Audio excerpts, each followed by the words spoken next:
And a change also on the side of Outlast, but a completely different player. Not just swapping in, you know, a cracked, quick-peeking demon posting clips on Twitter. No, well, still known for Twitter posts, but we've got Nyx back in Tier 3.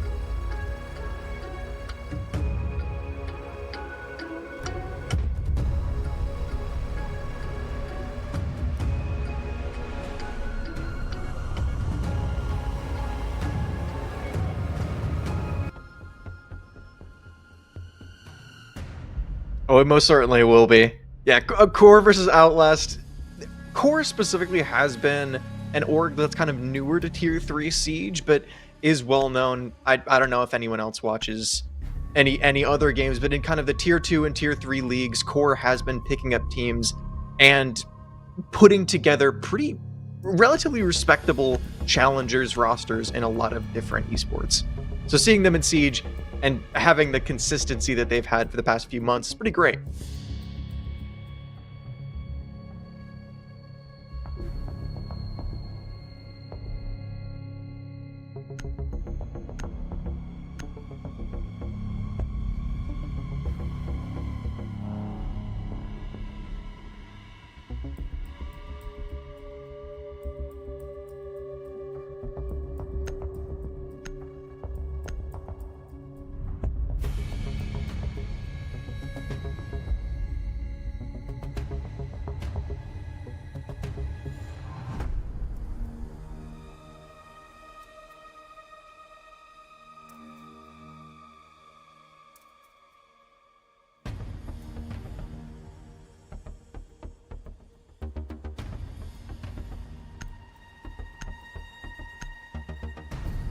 Yeah, and both of these teams, despite having slightly different records, Outlast sitting at 1 regulation win, 1 regulation loss, QoR having overtime win and loss, so both of them are at 3 points, but in very different ways. So like you were talking about, the winner of this actually does matter quite a bit for those group stage standings because of the fact that this group is so neck and neck. It isn't just, you know, a Tier 1 level team and a bunch of Tier 2, Tier 3 teams. No, it's pretty relatively even, although there are some incredible teams in Cruelty and Wizards, and Washington Wizards.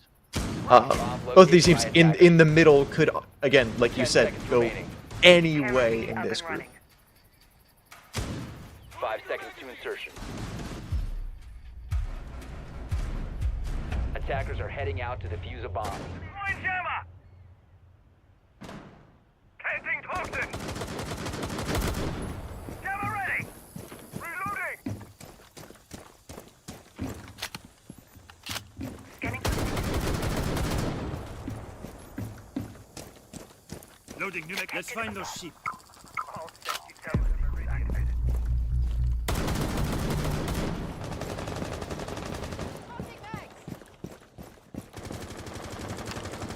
RED scanning. Initiate jammer.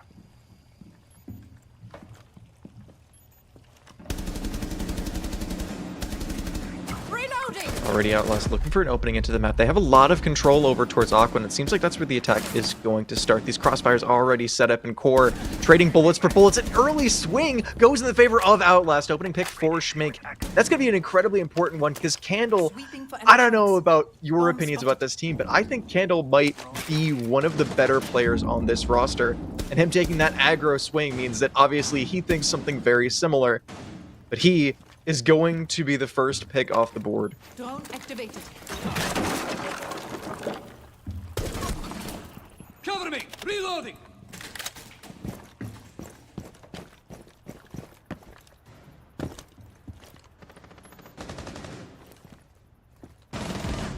Drone going in. Ooh.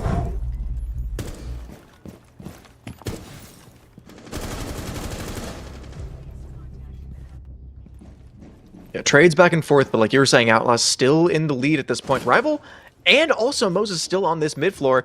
Bear in mind, Sight is on the basement. This roam has just been so extensive for QoR, and it's been working out for them. Min advantage equal out as Rival hits a nasty shot onto Dami. 2-2 right now.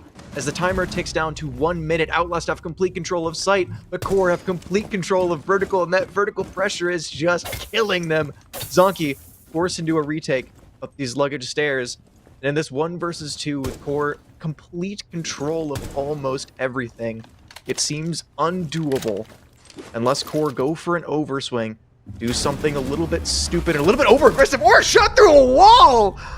Moses with a quick snap up, but God, that got so close. What was that wall bang? There wasn't even a yellow ping.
Defenders, protect your bombs from being defused by attackers.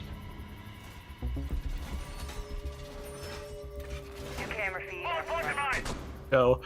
That in recent he's been inconsistent, especially playing on very aggressive entry operators like Blackbeard.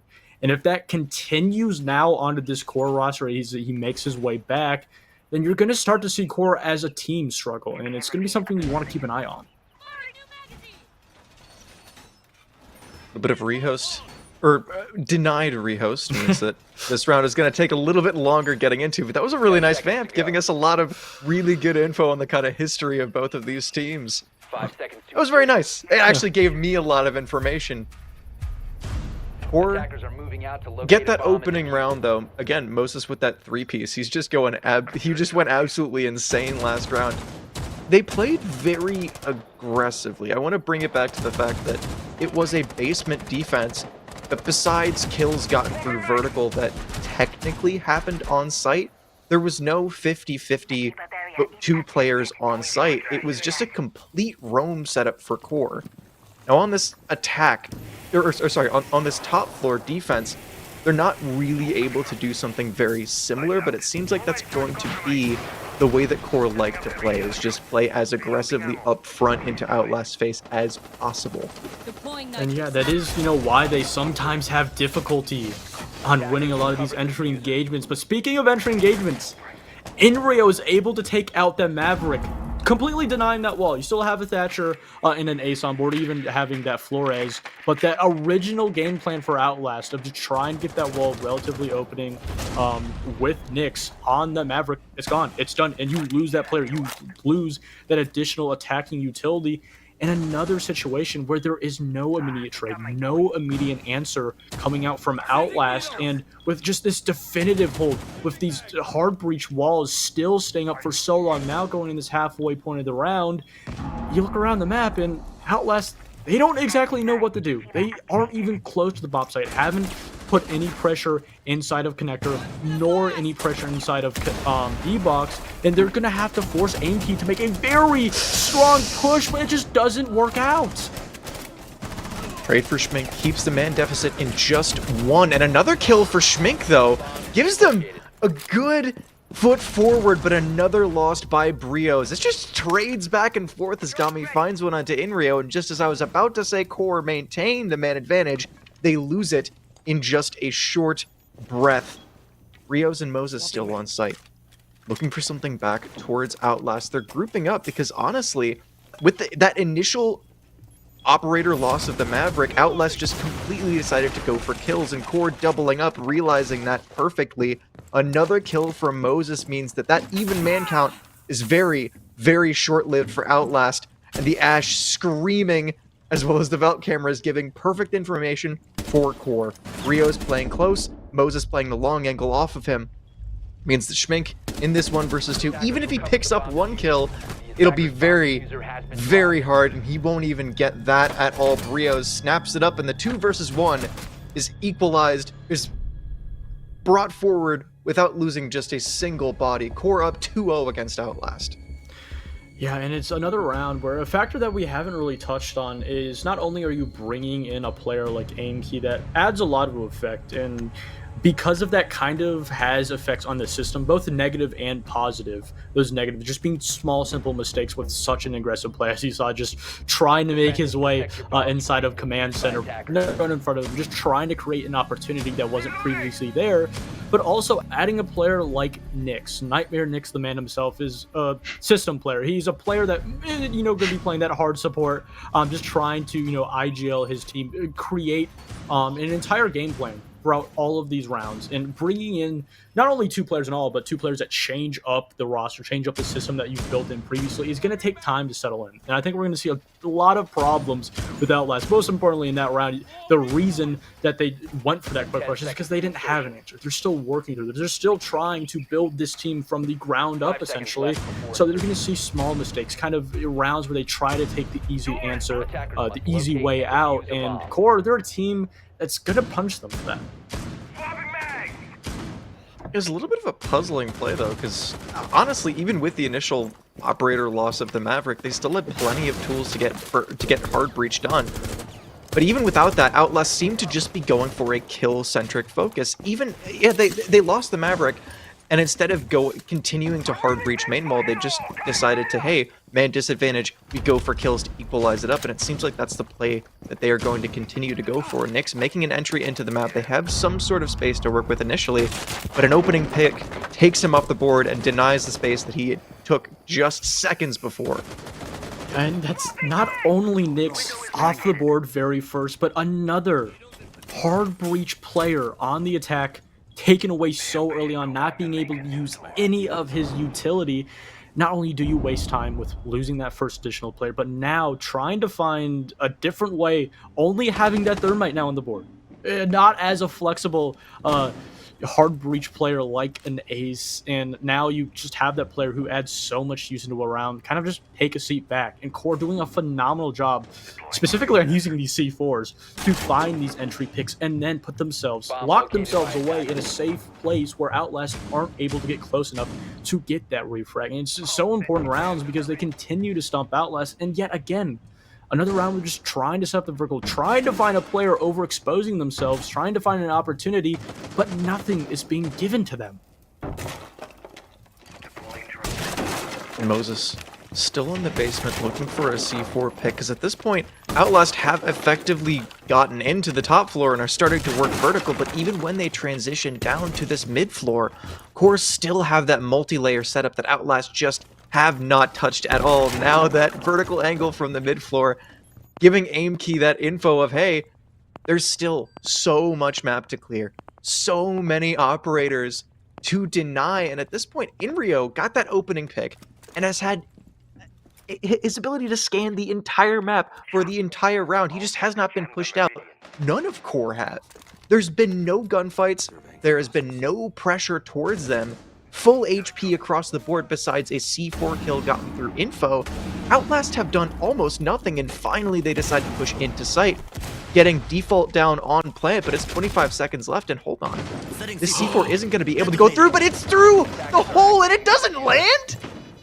That C4 hole prepped does not net QoR anything. Forced into a retake, Brios is the first to go. Inrio does find Aimkey before it is equalized, though. Candle with another, hold on. This retake for QoR is happening gorgeously. And at this point, with Inrio and Brios back on the board, it's a triple kill for Inrio.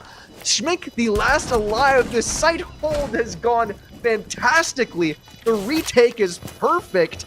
And Outlast with the post-plant just doing absolutely nothing. Perfect site rotation for QoR.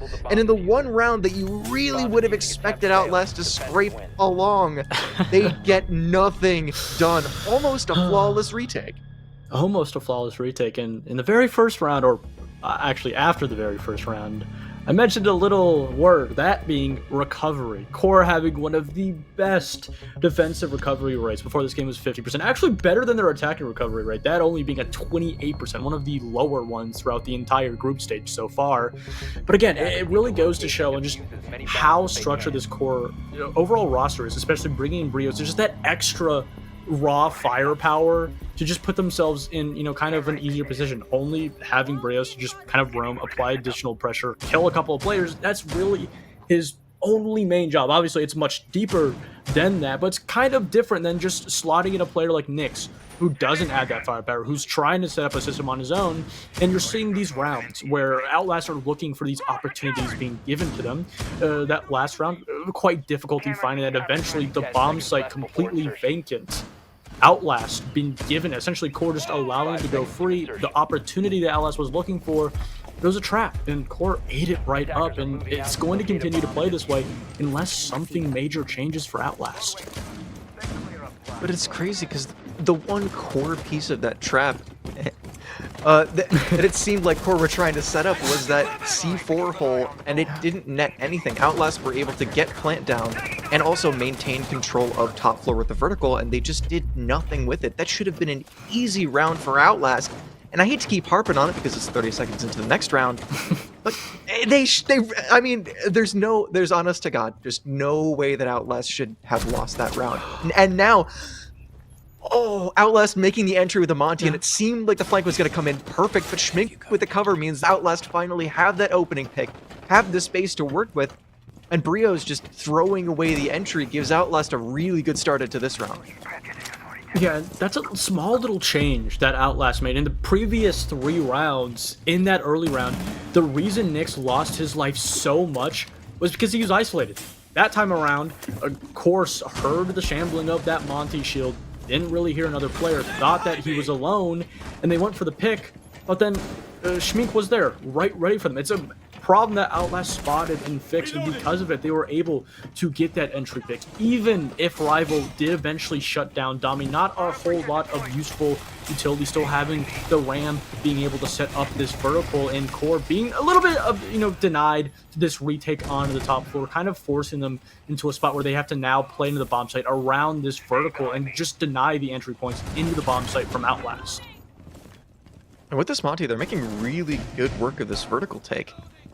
They had a minute and 45 and had forced all of the QoR members back to site with a Ram to start working this vertical pressure. At this point, they have a full minute to work with. They don't need to push into site. They can hold these angles and keep, maybe, please, one player above when they decide to go for this take.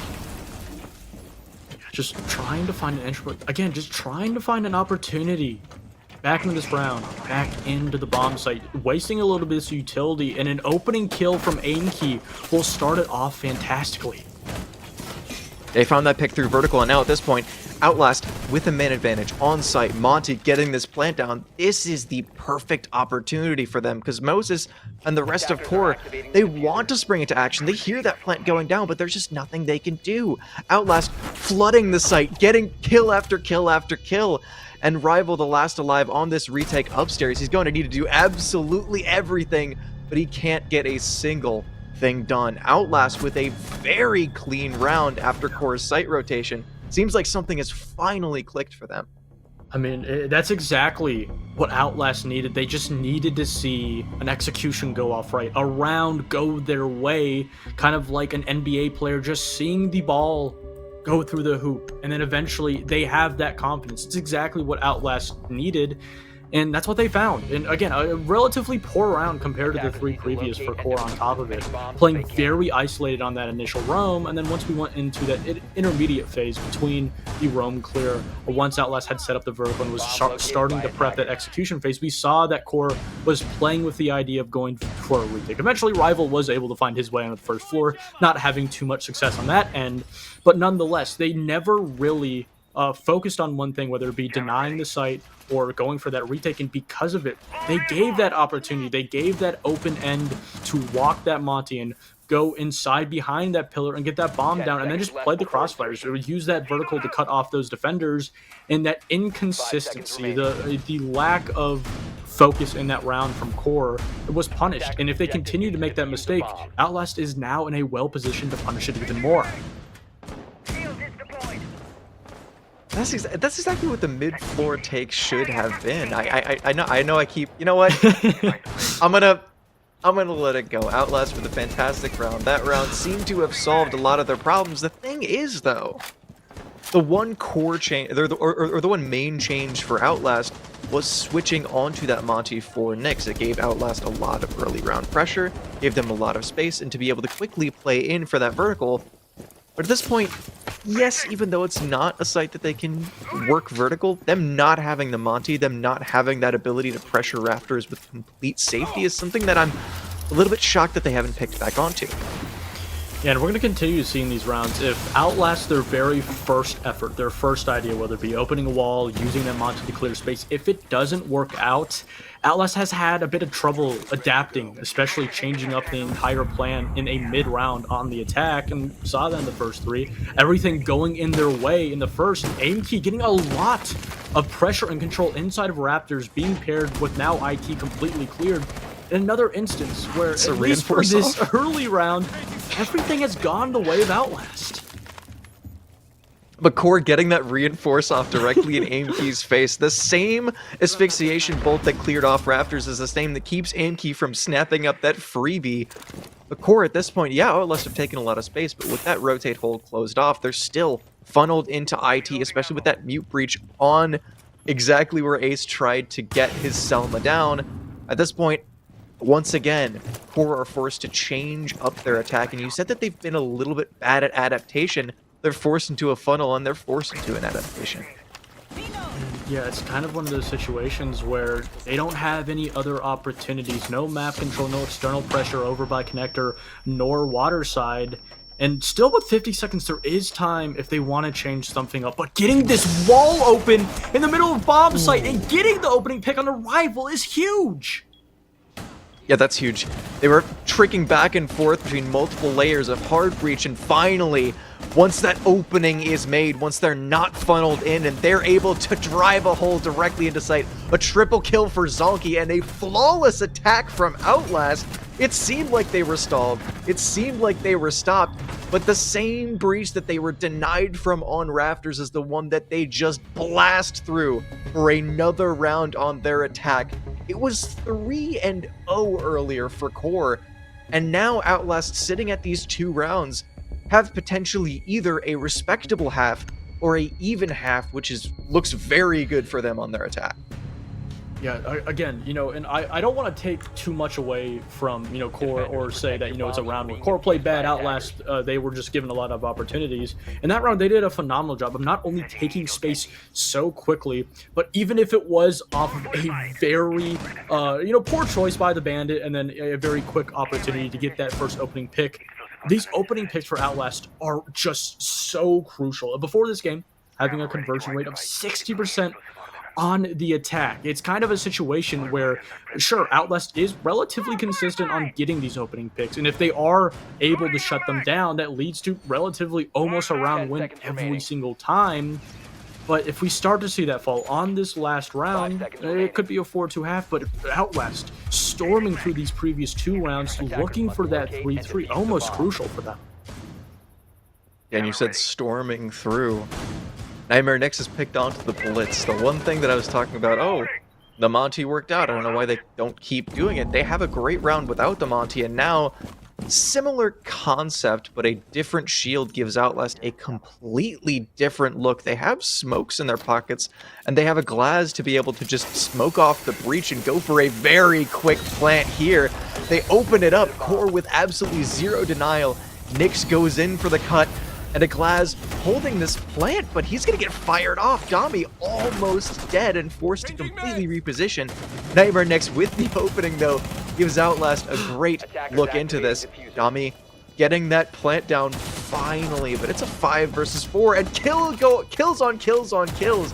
Brios finds Nyx, but it's only after another one found, but evened out for QoR as they're forced into this retake.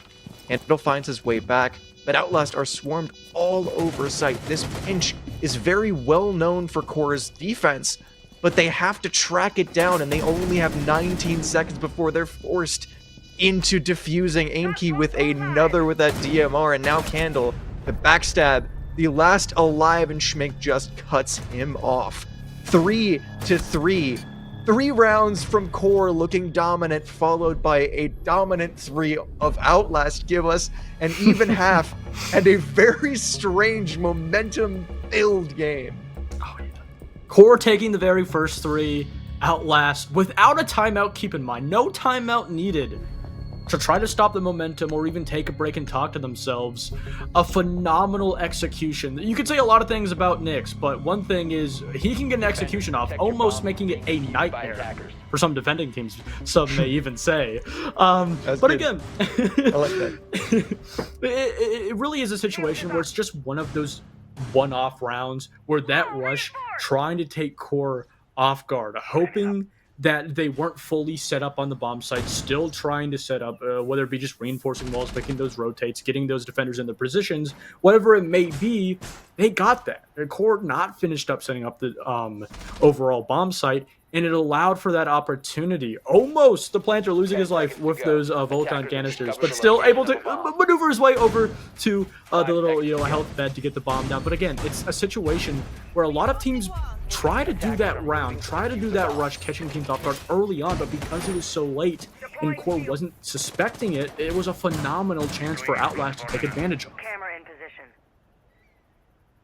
Outlast now on the defense. Nightmare Nyx, the very same person that you talked about putting together a fantastic execute, is now forced onto the shield, a pretty similar role, because there is, with a Clash and a Blitz and a Monty nowadays, you're forced into a little bit of aggression, even if you can't, directly gun someone down. But Nyx is going to give a lot of info to the rest of his team, with QoR very quickly working that main wall. That is incredibly efficient Maverick usage. It's open almost immediately with 40 seconds into the round, and very safely, because no C4 is out of the pocket of Outlast. Seems like they're not even really contesting the first part of IT, but hold on, Candle is just swinging very quickly with the Blitz taking over towards Rafters. QoR are making quick work of this attack. Yeah, and on top of that, Outlast somewhat prepared. This is Zombie doing a phenomenal job of denying space, denying time, calling Nyx over with the Clash. Whether or not Outlast was suspecting this much of an aggressive early attack near the bomb site, they were ready for it. They have the utilities, they have the players to stop it, and you can see that QoR, they're stumped. They don't have a way into the bomb site. They don't want to try to go for that rotate. They don't have enough on-site info. And with Moses relatively low and that surprise factor now completely gone from the round, QoR, they've lost a lot of that pressure, a lot of that, surprise factor that they had before, and they're going to need to find an opportunity. But players like Nyx trying to deny these entry points, there isn't really anything for them to take. Yeah, when you're looking for a path of least resistance and you come up against a Clash and a Zombie, it seems like the play is just rotate somewhere else, possibly even vertical. It seems like QoR are droning in from the bottom floor, but Outlast have that all covered. Players towards Aqua, Clash all the way rotated over there, and C4s from below on Dami. 2 kills for... Oh my god! 3 kills for Outlast, and almost everyone is dead. The Blitz is the last alive as he's rotating to the mid floor, potentially trying to pressure out these players with C4s, but it is just too little, too late. And a great defensive start after 3 rounds on attack, and Outlast are just firing on all cylinders. I talked a little bit about how, QoR, to start off their defense, had a little bit of inconsistency on focusing on one plan throughout the round, kind of being indecisive almost. And on their very first attack, I think that is the best way to put it. They were indecisive in almost every single decision after that early round flood almost into the bomb site didn't work out. It's a little bit of a worrisome factor for me because QoR isn't necessarily a team known for not being able to adapt, being able to find different opportunities or create some of their own if there aren't any given to them. And that round really just screamed to me that they were stumped, that they didn't understand what to do against those positions of the Outlast. And Outlast also did a phenomenal job of reading them, which also in pair makes it very hard to adapt. But again, it really is a situation where now 4 rounds in a row for Outlast, they have complete control of all of the momentum. 10 seconds left. Yeah, not only just that, but again, 5 seconds to insertion. Course started out with 3 rounds on Outlast and looked pretty dominant early on in this game. Just see a complete shift and Outlast looking like a completely different team and just playing absolutely out of their minds. Yeah, Moses was 5-0, and at this point he's almost back to even footing. Schmink has just absolutely ran away with it here, and Nyx is somehow just putting together all of the pieces on Outlast. It's a little bit strange to have everything just switch up between these two teams, but QoR, after that loss, seems like they're playing a little bit slower. They went for a rush in the first round, and this round, they're using their time to drone out and get a lot of really good info before inserting the blitz. Yeah, and also it's kind of a situation where QoR weren't able to find that opening pick.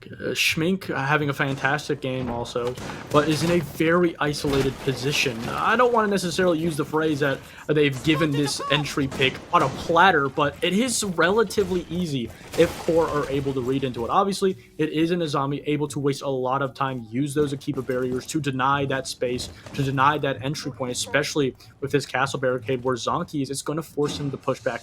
Schmink also leaving his position, trying to potentially take a 2v1 onto Rival, but Rival taking so much damage. Yeah, Zonky and Schmink setting up that trade off of themselves, setting up a crossfire and a complete trap for Rival. It's honestly a very smart play for Rival to see the Ella dropping off in a kind of weird way and reading the fact of, I'm not safe here at all. Completely rotates. And this attack for QoR is looking very slow, very structured, but perhaps a little bit too safe. Because at this point, again, it's still a 5 versus 5.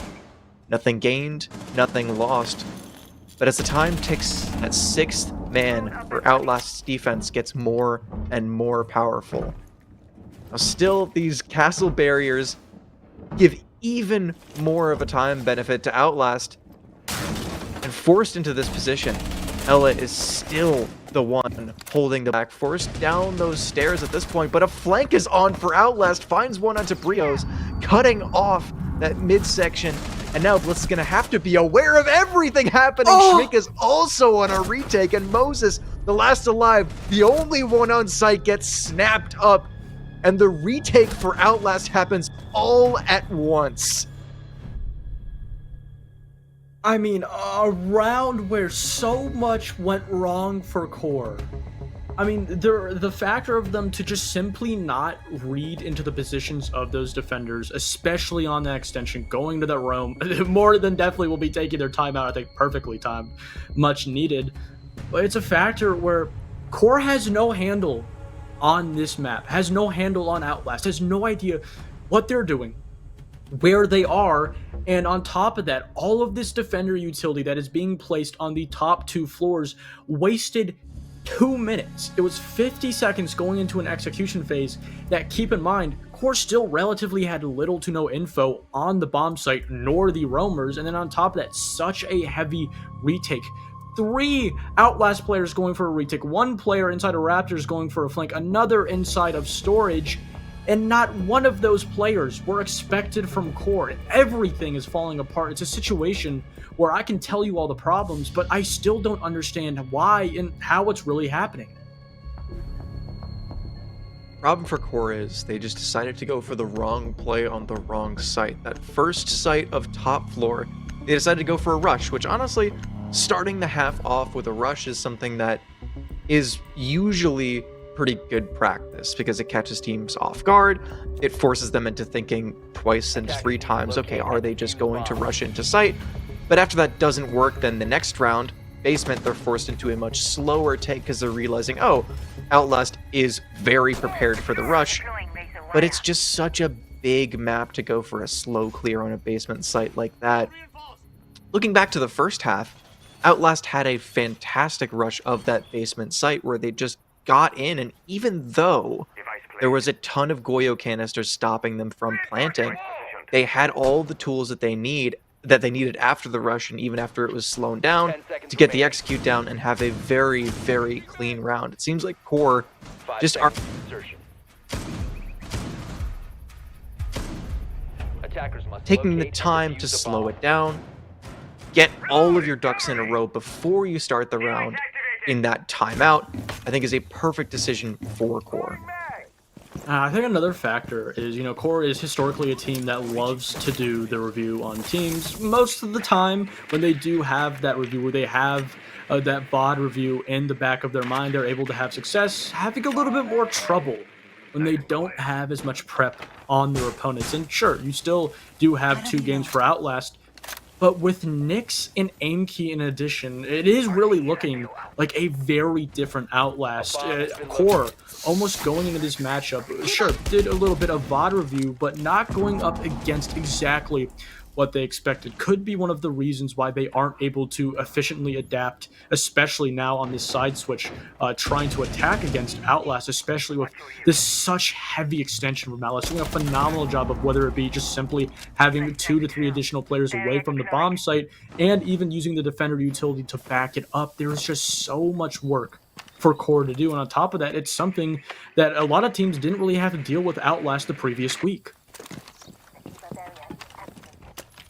Still a slower style of attack from Core, but it's making very good work. Very safe 5v5, and at this point, yeah, they have half of the round done and don't really have all that much to show for it, but they're really starting to pressure over towards this extension. If they can safely take vertical, even if they do it with pretty low time, this could look very, very good for them, especially compared to the last few rounds. An opening pick bodes very well for them too, as they get Aimkey. Really good info clearing out that corner, and then immediately punishing. We talked about how just pivotal for both teams, not even just Core, that getting that entry pick and using that to convert it into a round win. But with Zonky getting an answer back, Brios is there to shut it down though, getting these trades off. Nyx overexposing himself. Now with 40 seconds on the clock, keep in mind, giving Core that ability to go onto the site in a 4v2. Still having these drones, it looked like they may have an idea that Zonky is at bottom water. A fantastic position for Core to go into their execute. 2 versus 4. Dami is tucked in on this bomb, though. I don't know that that's going to be a great decision, because even if they don't drone it out, worst case scenario for Core is they lose one body and the second just immediately trades. But it seems like that's the play that he is locked into now. The retake for Zonky is not on at all, and Plant is going down on the opposite site as Dami. One holding vertical, other players on site, and Candle, the player to open up this round, is the player to close it for Core. A very, very nice round for them. It seems like they've read into the fact that Outlast are going for retakes. And whether or not it did take them 2 rounds to go into it and a timeout on top of it, you're only 4-5. It's not like Outlast is on match point or you're down 3 to 4 rounds, and Corn's still a fantastic spot. And that's the Core that we really know, the Core that is able to read into the positions, exactly what they did onto that top 4. Then understanding that in that 4v2 position, Outlast was looking for the retake. And I want you to also keep in mind that they had 40 seconds. The last 2 players in Outlast on the bomb site, all the vertical setup, that top control in the hands of Core. Instead of going directly onto the bomb site like they would have the 2 previous rounds, they took an additional 25 to 30 seconds to drone out, to not only find out the positions of those last 2 defenders, but also potentially give Outlast a little bit of time to get aggressive, try to go for that retake, somewhat expecting it, and that's exactly what they did. Forcing that Legion to go upstairs, then retaking the vertical, shutting him down while he walked down water stairs, and a perfect read from Core. It really does look like they now are all on the same page. Problem with this is, though, Outlast got for themselves at the end of the first half a 3-3 split, and at this point they've gotten themselves 2 rounds for Core's 1. If they can continue just trading down rounds like this, even if it's a few more to Core, the problem is, for Outlast, you're on the better side of this map and got yourself an even half. So even still, they're still in the driver's seat with that advantage in rounds, and they're still in the driver's seat of being on the better side in the second half of the map that you have done very well on thus far. The good thing, though, to start off this round, at least, is QoR is able to open these walls, starting with that connector wall with a little bit of ease, being paired with Rival on the Thatcher. Rival also having quite a bit of a quiet game so far. We talked about how one of the factors of QoR's success is having players show up, and while it is relatively even-sided, it has left with them losing a couple of rounds. A lot of these rounds losing that opening pick, showing that without it, they do really struggle. Still, Outlast playing very passive, playing back, making sure that they don't swing into these positions that are being held by QoR. A phenomenal read into exactly what QoR wants them to do. I think they just deny time, wait for QoR to go for this late round execute, and kind of just fall into the crossfires. And if QoR isn't able to make a mistake, or make a choice rather, and allow for players like Nyx to retake these positions that they've already droned, and that's what's going to really haunt them. He's looking for it, though. He smells blood in the water at this point, but he's just so nervous of getting cut off that even though that's a really good position, he's going to drop off of it. To be fair, he doesn't need to do anything super crazy. It's a 5 versus 5, a minute left in QoR. Even though they do have a lot of pressure towards site, they found nothing to show for it. Though they almost get a pick onto Schmink. Opening does come, but Outlast immediately to trade, but kills going QoR's way. Another for Rival, and Outlast with one last on the board. Zonky on the complete opposite side. Once again, the retake just cut off, and QoR have evened it up 5-5. I really just love how, after taking that timeout, just making a simple change of just taking a little bit of extra time to drone. And on top of that, also, we saw that in those first 2 rounds, a lot of those drones were shot out and depleted by Outlast very early, not only in the prep phase, but also early in the actual execution phase. And taking a little bit of time to save those drones, not play as aggressive with them, and then also use those drones late in the round. You can see that there was a ping inside of E-Box, QoR understanding, maybe not exactly sure of who was there, but that there was a defender presence trying to potentially flank them. And because of that, with that full knowledge, the full info on those positions of those Outlast players, reading fully into what they were trying to do, they shut it down before it even happened. Just taking that extra bit of time, saving a couple more drones in prep phase and the early execution phase, really has not only gotten them so much in these 2 rounds, not only just talking about how they've won them, but also these rounds have looked just so one-sided, so much easier. Both rounds essentially ending in a 4v2 once QoR had control of the bomb site, and Outlast not really being able to push back. And this is a perfect for QoR. The problem initially on their first top floor take was that it was just too quick. The rush didn't quite work out. What they did on this on the next attack on the previous round was just go a lot slower, work the area a lot better, and it was a fantastic execute. The problem for this site last time was just that they were slow and were just so slow and anemic and didn't really have enough time to work and execute. And Rival right now on the Blitz seems like those adaptations for both main sites in Outlast's rotation seem pretty perfect at this point, but they're still going for a full clear. They have the Blitz, they have all the tools that they need to take site and to execute when they need to, but they're not going for it right off the bat.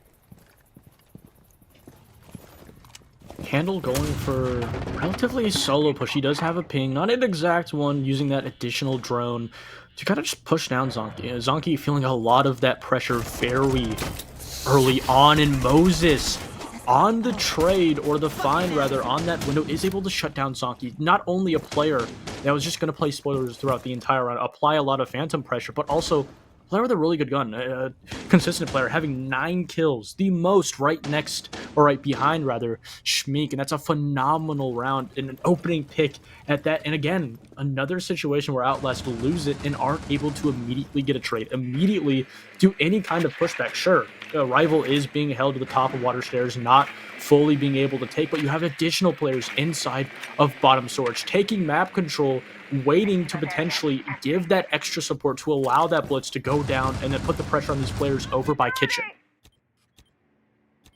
Yeah, the info has been great for Core's attack. Like you were talking about, they had the cuts and they had the info on the players to be able to push them back and also to snap up Zonky very early on. But even still, Drone's still working this mid floor. But Outlast have a lot of map control still. Core are starting to work into that garage area, but Outlast, with this control towards Lounge and with all of these Kibas set up, are still putting obstacles in the faces of Core that they just have not even started to go for at this point. 35 seconds. And it's a puzzling lack of control for Core. Not saying that they're not going to be able to get it done because they have, again, all of the execute tools that they need. It's just strange to see a semi-full clear, semi-execute, and Nyx finding a retake kill, but Core snaps it up. Candle with another. And hold on, they're just baiting the retake for Outlast. And 2 kills for Core means that they can finally pull the trigger. I was so confused, and Outlast was as well, but that's exactly the play that Core are going for. They do a semi-full clear, bait out the retake, and then go for a late round execute. That's a gorgeous play. I mean, that's a phenomenal read, and also execution. I think you talked about how they read onto that very early on. They were trying to set it up, but the way they executed it was just phenomenal. Having every player in the right position, taking a timeout for Outlast because of that, not only because they are on map point, but also because they don't have a handle. And I talked about earlier on, especially in the first half, how Outlast will kind of just hold on to any opportunity that is given to them. And if you don't push them to make a change to adapt, then they won't do that. And Outlast not reading into the fact that Core were aware that Outlast was trying to go for those retakes, trying to hold on to that map control away from the bomb site for a long time, they fell into the trap. Core expecting them to go for that retake. Outlast thinking that Core was just moving slow. Another slow round. The previous that they even did on that exact same bomb site. But it was planned. It was a little bit of a risk and a gamble because if you did let that timer click down to like 5 to 4 seconds, especially with the diffuser not even in the control of a player, then you still could have lost it. But a gamble that paid off handsomely. And now Outlast forced to take their time out because they don't really understand what's going on necessarily.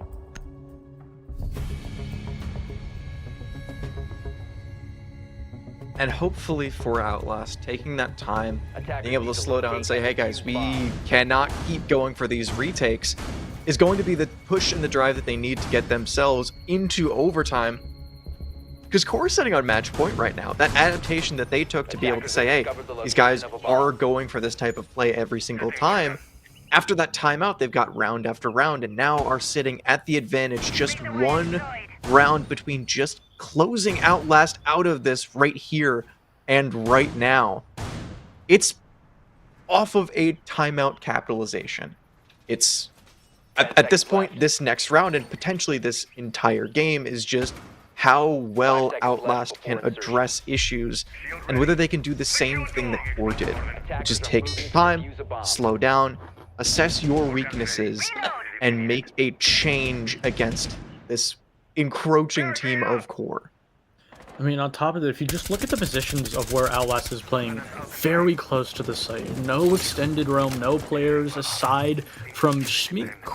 Questionably, though, on that first floor, it's now kind of around where the entire win factor for this attack for Core is going to fall down to just getting that execution off, whether it be directly into the bomb site or trying to address these players right outside the bomb site. Maybe a Raptors position or even inside of connector. But with this clash here, the main idea is to deny that from Core, take away that ability to deplete that map control very early on in the round. But Core taking it relatively slow, just getting in that wall very easily yet again, using the Flores to eventually finish it off.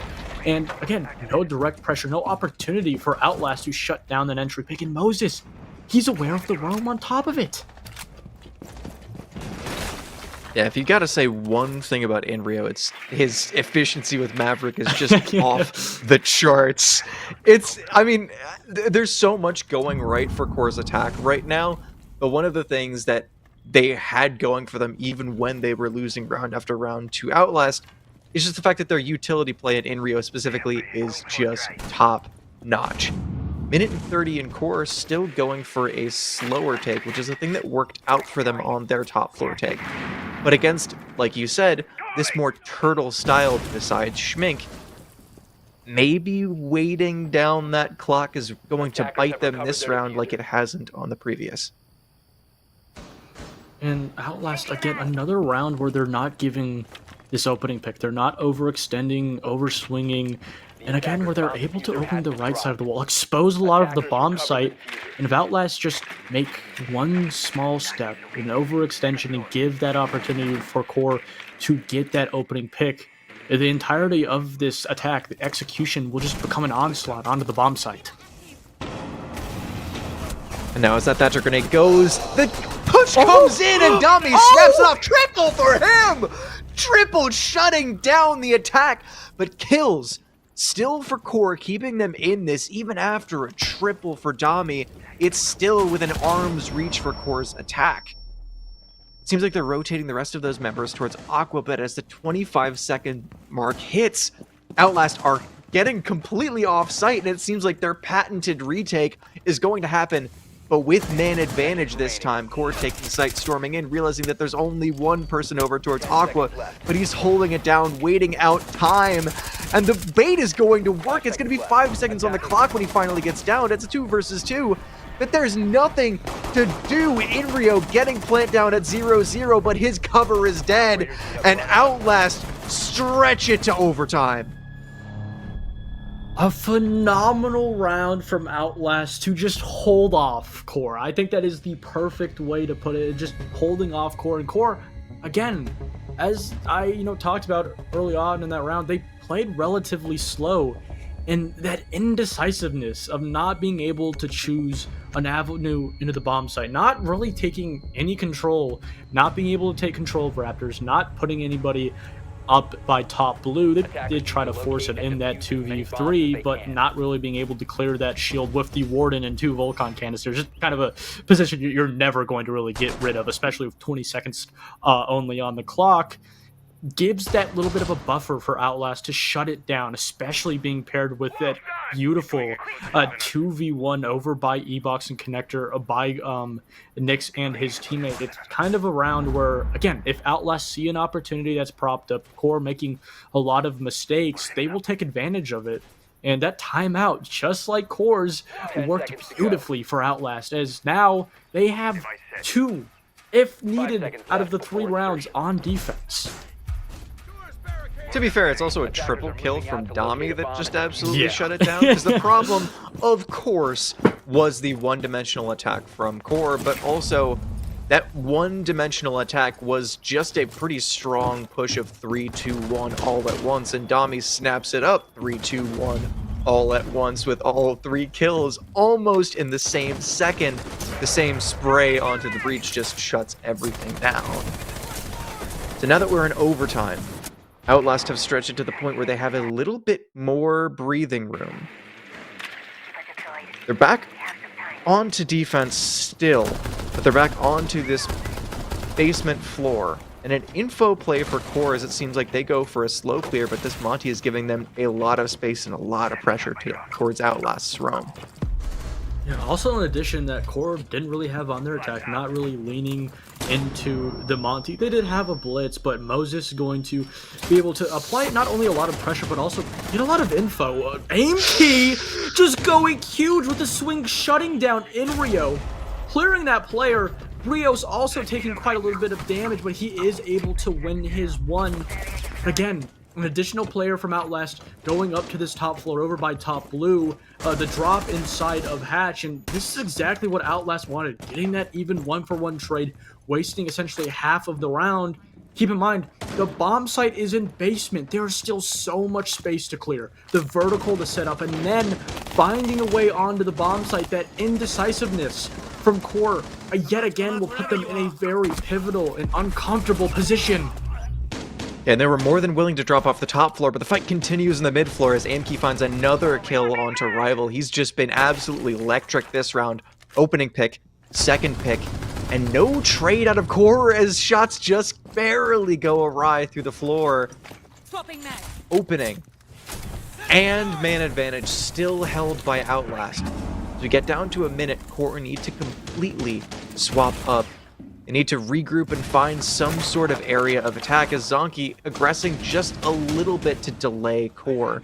Because he's dropped back down those stairs, and he sees the Monty at this point. It's kind of on an island, though. QoR, the last two members are still upstairs, and Moses is on site getting info, but the retake and Aimkey specifically is going absolutely insane. He gets pressure, but he drops back. He doesn't need anything other than that one kill. Rio snaps for one, snaps for a second down. Hold on. This Monty's getting plant down, and the cover's been absolutely perfect. 2 versus 2. The Monty relocates, and as does Brios. He gets another. No, it's Zonky. I was reading that completely wrong. And Outlast does finally find the kills that they need on site, but God, that got too close for comfort. I mean, an opportunity that, to be fair, QoR did try and almost succeed, not expecting that swing from Zonky. Zonky just getting the better of Brios. And again, it's going back to an early point not only we made in the pre-show, but also very early on in this map of QoR really relying on players to go big performance-wise. So we talked about how Rival had a 20 bomb in overtime, keep in mind, almost just forcing them to get that win over the hump. And now you saw a little bit of Brios getting active there, but it just wasn't enough. You don't have a player outshining. Every single player relatively has the same amount of stats. And, you know, as the old saying go, you know, if you have success as a team, you also will struggle as a team. And that's exactly what QoR finds themselves in. They will be able to at least fall back to the defense just for one round. Only having this one round to potentially buffer the difficulties on the attack. But we talked a lot about the inconsistency and the lack of adaptability from Outlast. But that's something that they have really shined in this map here today. If recent history is anything to go off of, though, this means that momentum is the one thing that carries both of these teams through this game. QoR starting out with the 3 rounds, Outlast answering back with quite a few of their own. It goes back and forth and back and forth. Timeouts for both teams being capitalized on, but Outlast at this point getting the round to take them to overtime, and the first round of that overtime. Yes, it's attack. Both teams have done relatively well on attack. Even has 3-3 for attack and defense for both of these teams. As we get down to this potentially final round, all Outlast need to do is just break even. One more attack, and they can close out QoR that were sitting on match point against them. You can see that Moses potentially trying to get a Cade trick, but Schmeek getting that Thatcher off perfectly timed. Not necessarily hard. It's Cade, rather, that's the harder part. And that wall will be opened, honestly, with relatively ease. You know, the only player now, Candle, completely isolated inside of Raptors. They have the info on him, and on top of it, it doesn't even look like that QoR is aware of this drone. So many Kiba barriers just trying to deny these entry points, but all they need is just one throw of a flashbang, no nades on the board, so it is going to have to be just raw swings, maybe potentially even sending in Nyx, but Nyx not even near this point of the map. It's Aimkey who has to go huge, who has to find this opening. Just taking down Kiba by Kiba by Kiba. That's a lot of time wasted out by the Sazami on Raptors. And an opening pick found by Brios. Aimkey was looking for it, and he does find the fight, but not quite where he was looking for it. Opening for QoR. Gonna be able to get that single wall over in command open, exactly what Nyx needs to get into the bomb site. Moses still right out at the front gates. The main person to deny is a player behind the Monty. Schmeek is able to shut down Candle. A fantastic opening, but still not being able to get into the bomb site. A player even down below still not being able to deal with Moses. With the Monty in their first face, QoR doing a fantastic job of fighting back, but it's just that. Kill for Outlast traded back by QoR. And it's 40 seconds at the clock. It seems like Outlast are just completely rotating. The Monty that had so much pressure towards Aqua has moved completely over towards Raptors. Outlast taking Raptors, swinging through, but a C4 through the floor and another kill by Moses. But the Monty's going crazy! Nightmare Nick's with a double in Rafters! It's a 1 versus 1! Monty versus Rival, and he's looking for it! Rival's looking the wrong way! Outlast close it out! What is that from Nightmare Nick's? Back in Tier 3, back on a team, and he closes it out with a triple on Monty. He asked for one opportunity. One shot nightmare is fuel. all you have, and he took it. A 1v3 for Nightmare Nick's to end off the map. An overtime 8-6 victory for Outlast. The new addition, the player that a lot of people had doubts about. He was the one to shut it down and deal with the defense. And a phenomenal way for Outlast to find their second win in group stage. Yeah, that was absolutely insane right at the very end. Yes, it's swingy. Yes, both of these teams have had bouts of dominance. But throughout that entire game, it seemed like Nightmare Nick's was just shepherding his team through that. But right at the very end, he closes it out with a 3-piece on Monty from Rafters. That was an absolutely incredible showing from Outlast. Both teams doing quite well, but congratulations to Outlast. And congratulations to Nyx for his showing. Okay, well, folks, it seems like Outlast got the message. 3 attack wins to power them to victory. They have the fragging power. They have the clutch potential. Goose, today it worked. Here's the big question. Will it be enough going forward? Yeah.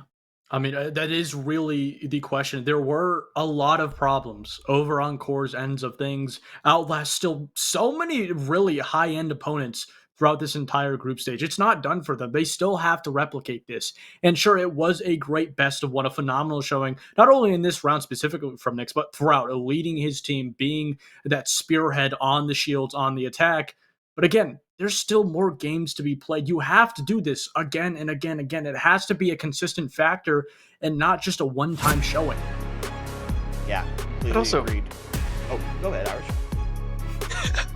But also having this be the opening game for Nyx and having a show like that against a team like QoR, like, yes, they're up against very difficult opponents in their group, but QoR is no slouch.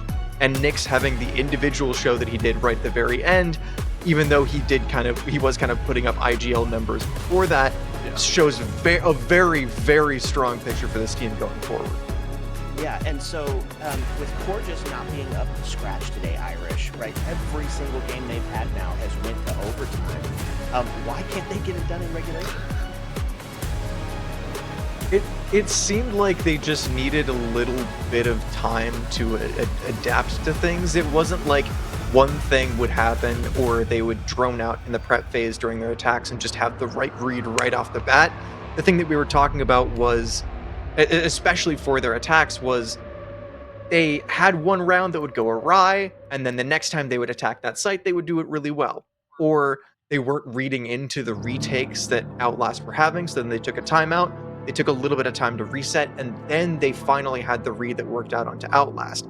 It's not the fact that they don't have the answers, or the fact that they have the answers and they're just doing absolutely incredibly. It's just the fact that it takes them just a little bit too long to find those answers.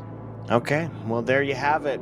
We've got more games coming up for you, 3 more best of ones in your direction. So as we get the lobby set back up, get yourself a refill on your beverage, get your snacks topped up, when we bring you back, it's going to be a second.